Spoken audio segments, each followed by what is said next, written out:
Sek, ito hong mga district engineer, siguro ho, inyo na bang nakita yung mga posting sa social media nitong mga DE na ito na sangkot dito kung gaano kagagara mga sinusuot ng mga mamahaling kasuotan, pati daw ho yung Lamborghini na kotse pa, etc. May taga Cebu ngayon, no? Babaeng DE din daw sinasabi na ganun din daw ho yung lifestyle.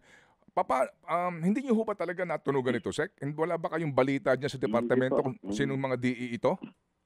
Hindi.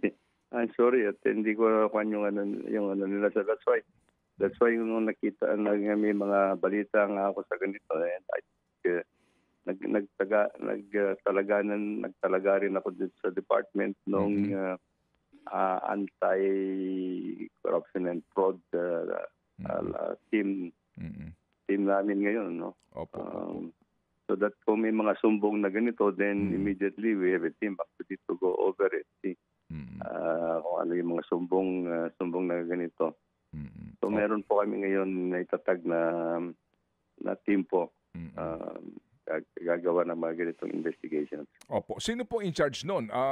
Kung sakasakali Isang para po undersecretary po, Undersecretary Mm. Eric Ayapana po. Na marami po yung kasama niya doon sa team niya na mga legal, financial, technical. At Yes po. makakasiguro tayo, Sek, dito na wala silang sisinuhin o pipiliin lamang na at mabubulgar kaya ito, will you make it public? Well, if there's a prima facie evidence Opo. na yung matatagpuan nila, bakit hindi po?